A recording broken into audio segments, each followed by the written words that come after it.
Hi, and congratulations on your 2025 Nissan Kicks Play SV. This is a great little car, amazing on gas, fun to drive, and loads of features in it. But you already know that because you've purchased the vehicle. So let's go back through and remind you of everything that you got in this. And at the end, if you still have any questions, please don't hesitate to reach out.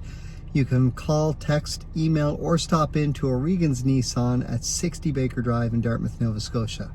Let's check out what you've got with this amazing little vehicle. We're going to start right here at the infotainment system. It is a beautiful 8-inch full-color touchscreen display. You've got all kinds of sources for your audio. You've got AM, FM. Satellite radio is going to be free for the first 3 months. USB 1 and 2, which is the Type-C and Type-A down below. Bluetooth audio. Apple CarPlay has already been connected to this vehicle, but you also have Android Auto as well.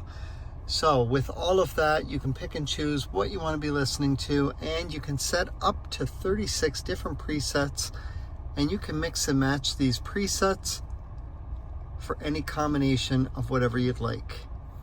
Your backup camera is going to come up automatically. Right there you can hear the rear sonar that we will get into later. That is one of your safety features. For your settings, there's a couple things I like to do right away. I like to customize the sound for my customers just to help try and get the optimal settings so that everything works really well. And if you need to change the clock, the easiest way to do it is going to be right here. This clock is currently running about 3 minutes ahead, so we're going to set clock manually. We are going to change the minutes, and it is a day ahead of schedule, but we're also a couple years behind. So just like that, everything's fixed. And when I change it here, it changes here as well as over here. The fastest way out of anything when you're doing anything with the settings is simply to hit the audio button. However, if you're going to hook up a phone, you want to go into connections. You want to tap add new. Make sure you say yes if this pops up. Then on your phone, you're going to go into your Bluetooth settings and you're looking for My Kicks. Once you tap on it, a number will appear on the screen here. The same number will appear on your phone. You're going to say pair, and then if you've got an Apple phone, you're going to say allow once. If it's an Android phone, it could be allow up to twice, and then your phone is fully set up. Now, the very first time that you connect Apple CarPlay or Android Auto, on the screen up here, you need to say yes, and on the phone, you need to say allow, and then you're good to go. Down below that is your climate control. So it is digital climate control. It's controlled with the left side dial for your temperature. Find a temperature that you're comfortable with and then set the auto button, and you'll never have to worry about anything. When it's on auto, it's going to automatically determine where your airflow is and what your fan speed is, and it's going to try and get you up or down to that temperature as quickly as possible.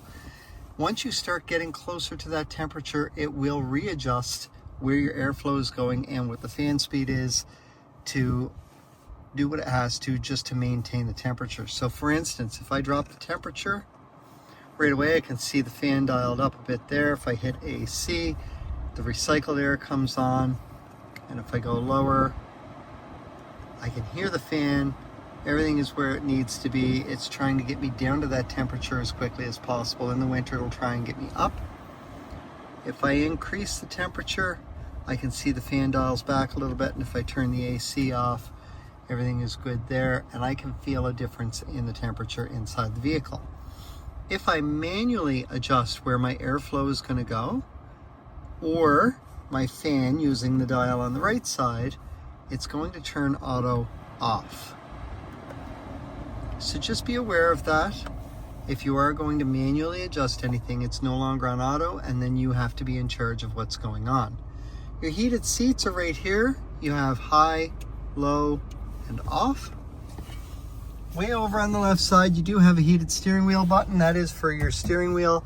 Great feature for the winter. It will stay on for about 30 minutes and then it turns off, and if you want it back on, you simply turn it back on again. Your rear defrost does not affect the auto, but when you turn the rear defrost on, that also activates your heated side mirrors to help clear those off as well. This morning when I come out, everything was dew covered, so that helped clear everything off nice and fast. Down below, you do have your electronic parking brake as well as auto hold. Now with your parking brake, To engage it, you're just going to lift up. It shows the light on right there, and right up here I can see a park indicator down below. To disengage that, you do need your foot on the brake, and then you push down and I can see it goes out. Your auto hold is a neat little thing, so I'm going to turn this on, and right now there's no indication of anything, but I'm going to put us in drive, and because my foot is fully on the brake, down below here I can see a green circle with an A and the word hold. Because it's green, meaning my foot fully pressed the brake, I can take my foot off of the brake. I'm still in drive, but I'm not moving. And that's because my brake is held on. As long as that's green, my brake is held on.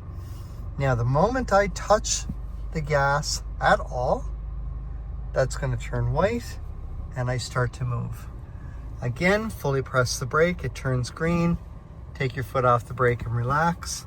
I'm going to shift us into reverse here. And again, we're going to go back. And at this point, we're going to shift into park. Now, if it's white when you shift into park, nothing happens. However, if I let it turn green and now I shift into park, I will notice it automatically engages the parking brake. It's a great feature, especially if you can get used to it. Up on the steering wheel, you do have your controls for cruise control and your phone. So for Bluetooth hands-free, this button is going to answer a call or hang up. This button will allow you to make an outbound call.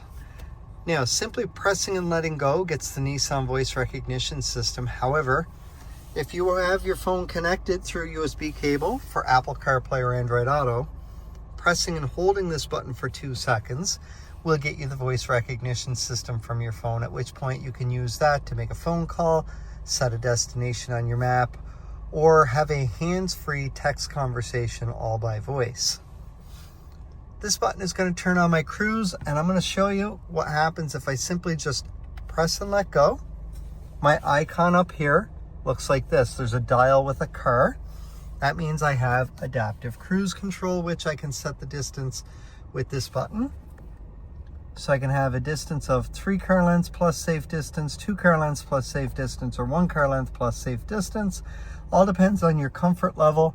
Just for a bit of a point of reference, 1 car length plus safe distance while doing 100 kilometers an hour is approximately 2.5 car lengths between you and the vehicle ahead of you. If you've never used it, start at 3. Most people find 3 is too much because it creates such a large gap ahead of you that a car will pull up in front of you somewhere up there in that gap, and then your vehicle is going to slow down a little bit until it regains the gap and then resumes the speed that you've got set. With the adaptive cruise, the way it's going to work is if you're driving along and, let's say, hypothetically speaking, I have my cruise speed set at 110 kilometers an hour and the car up ahead of me is doing 100 kilometers an hour, so I'm catching up to them. As soon as I get within that preset distance, which right now is at 2 car lengths plus safe distance, as soon as I come within that distance, it is going to automatically slow me down to do the same 100 kilometers an hour that the car ahead of me is doing, even though my cruise speed still says 110. The moment they move or I get out to pass, it's automatically going to bring me back up to the 110 that I have it set for. Now, if I turn my cruise back off, now instead of just pressing it, I'm going to press and hold, and we're going to notice the icon changes from a car and a dial to simply a dial. This is traditional cruise control. You're no longer in adaptive cruise, but it is traditional. So, again, a press and let go is adaptive cruise. A press and hold is traditional cruise, and you have to hold it for about 3 full seconds in order for that to switch. On the left side of our wheel, we do have our volume for our radio. Minister comes in clearly. The minister has been liberated. Very easy to operate, works the exact same as the dial here. These 2 buttons here are going to go through the presets on my radio. So these will take you back and forth. Now every time I do change it, it shows me on my dash up here as well, right behind my wheel, so I can see what's going on with it. My OK buttons with the button with the arrows around it is to change my screen up here. Now this screen here is your home screen. It's a digital tachometer with your distance to empty set in the center of it.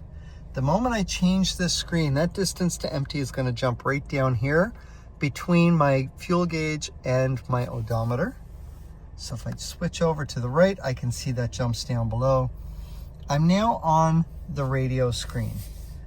So this screen, as well as another one that we'll see in a moment, as long as you have radio info showing on the screen, if I press the OK button, it changes the source of my audio and I can cycle through all of my options.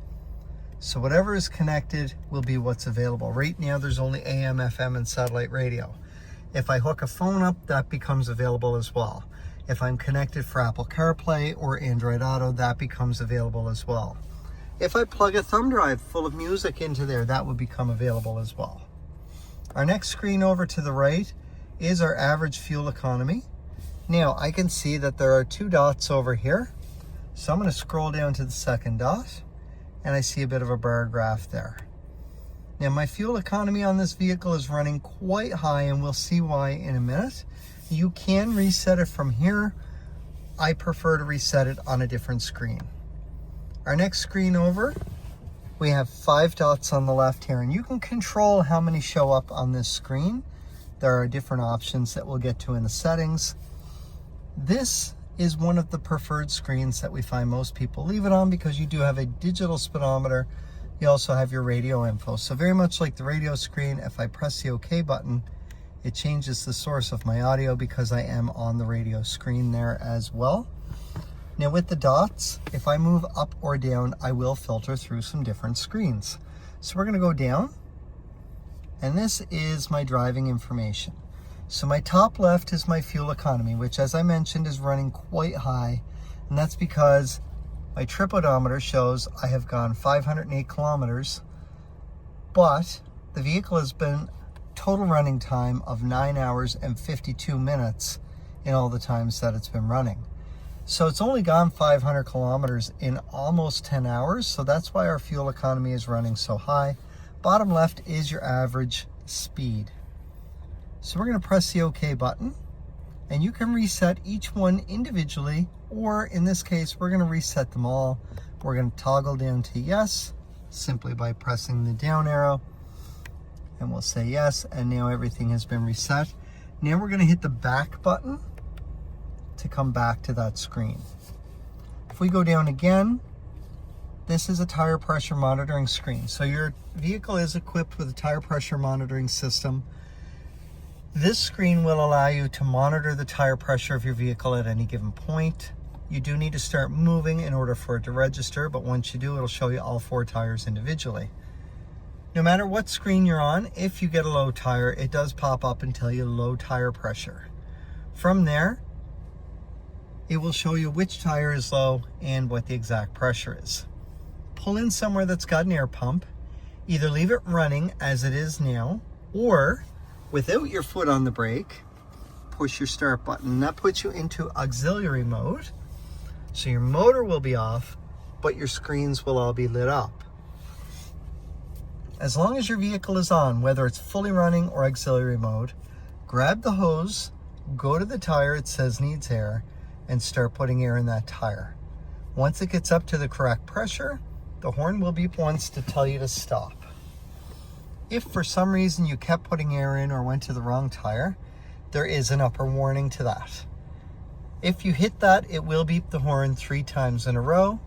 Please stop putting air in your tire. We ask that you start letting some back out.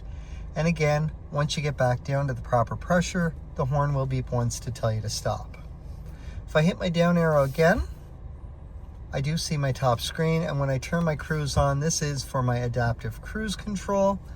And again, you can set the distance, and it does remember it. So if I turn this to 2 and I turn my cruise off, the next time I turn my cruise on, it's already set there, so you shouldn't have to readjust it.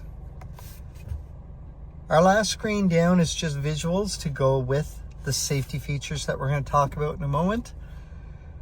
The visuals are great. I just find that you're more concerned with what's going on around you than you are with what's going on the screen down here. Every time I come off of this screen, we're going to notice all these visuals are going to jump back over to the center here. Our last screen over is our settings. So in our driver assistance settings, this is where we have all of our safety features. You do have automatic emergency braking in the front with forward collision warning. So if you're driving along and the car in front of you slams on the brakes, inside of your Kicks Play, it's going to beep at you. It's going to flash warning on the top of the screen here. If your foot doesn't get on the brake fast enough, it will start to apply the brakes for you to help avoid or minimize an oncoming collision, whether you do or not. The moment your foot goes onto the brake, that system turns off because you're in total control of the vehicle. Your pedestrian detection works the exact same way, except it's going to happen even faster simply because the car in front of you that hit the brakes still has some forward momentum, where the person who walked out in front of you does not. Your lane departure warning, which is currently on, is run through the camera up here in the windshield, which is looking for the lines on the road.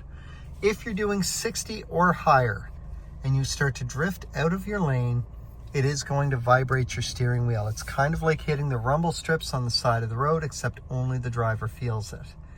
If you signal beforehand, nothing happens because it knows you intentionally came out. Your blind spot indicators are inside the vehicle, located up next to the mirrors on the black A-frame pillars. These work at 32 kilometers an hour or faster with a vehicle in motion beside you, so it will not work on parked cars or a barrier. However, if you're driving along and you have part of a vehicle in your blind spot, whether it's the nose of the vehicle, the whole vehicle, or just the tail end, the indicator on that side will light up and stay lit up a dull orange. So for example, if I've got a vehicle in the blind spot on my driver's side indicator is going to light up and stay lit up a dull orange. While that's lit up, if I signal to go left, this is going to start to blink and it's going to beep at me inside the vehicle just to let me know, have a look over my shoulder, there is something in the blind spot area. You have rear cross traffic detection for when you're backing out of a parking spot. If there's anything coming at you from either side within approximately 2 car lengths inside your Kicks Play, it's going to beep at you to let you know, hey, hold up, something coming. And whatever side it's approaching from, your blind spot indicator on that side of the vehicle will be blinking to let you know. Now, we have rear sonar, as we can hear, and rear emergency braking. Your rear sonar kicks in whenever you have something behind you that gets within the green distance indicators here. The closer you get, the faster the beeping will get. If you get down near the red, it's going to be just about screaming at you, but if you're still moving, it is going to fully apply the rear emergency braking, which is very aggressive, and the first time it happens, you may jump a little bit. So, we're going to test this out.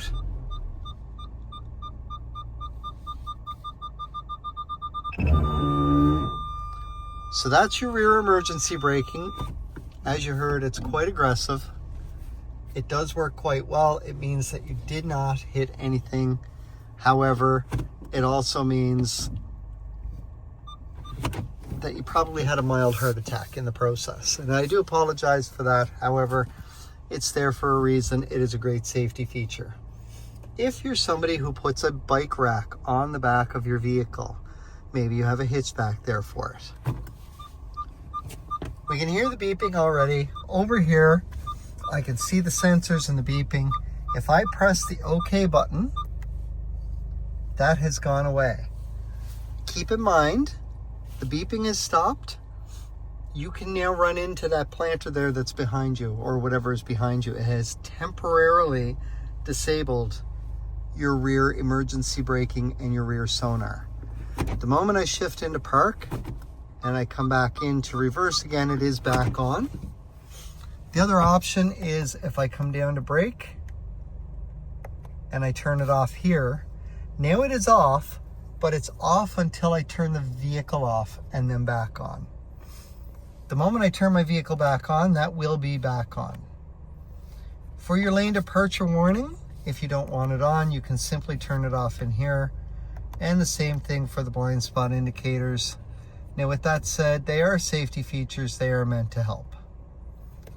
We're going to come back out. I typically customize the display for the main menu selections. I will add the TPMS screen. You can also add your coolant temperature and your chassis control. I don't usually have those on. The other ones are all what we saw when we went through everything. We're going to come back a couple screens. In the vehicle settings, I do usually come down to the locking. By default, Nissan vehicles are set so that they will automatically unlock the doors when the ignition gets turned off. I usually change this to shift to park so that the moment I shift into park, it will automatically unlock the doors at that point. It is a preference for most people, but feel free to change it however you like. The other thing I will check is the wipers to make sure both of these are on as well.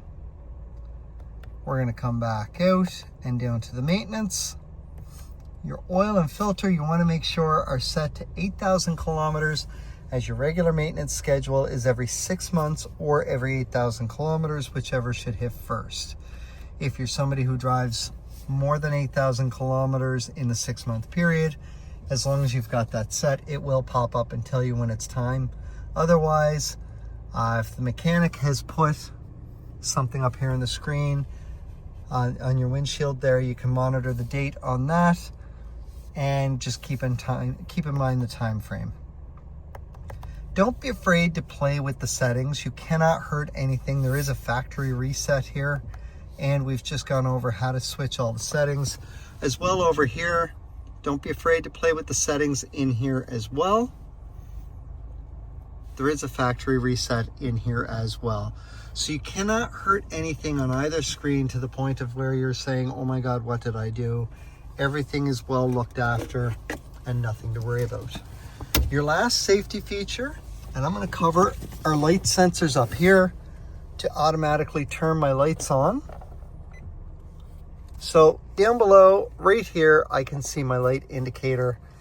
My last safety feature here is called high beam assist. So at nighttime, I'm going to move this up to the high beam position, and I see a new icon here. This is the little green bullet. That means that your high beams are 100% automatic. The camera up here in the windshield is going to look for headlights or tail lights. If it sees either one, the blue light that you're used to, which will appear right here, will turn out. If it does not see headlights or tail lights, that blue light will turn back on automatically.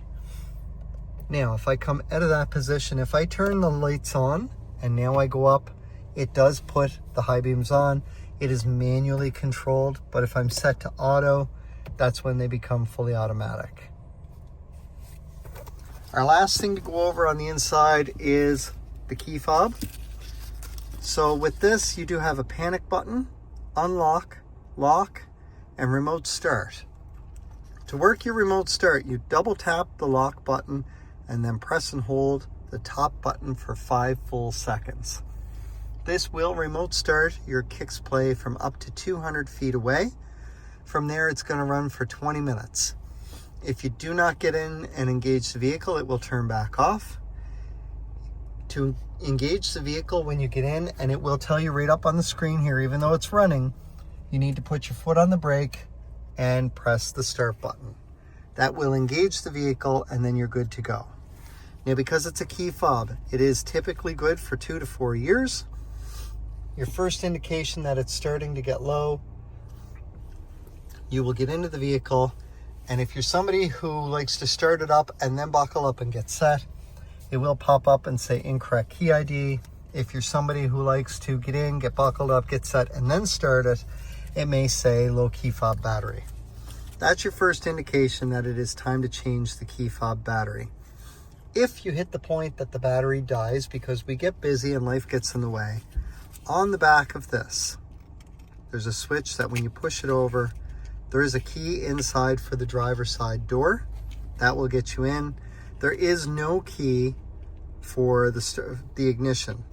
So once you get in, you're going to use your key fob with your foot on the brake. Use your key fob to push the start button. It will still start even if your key fob is dead.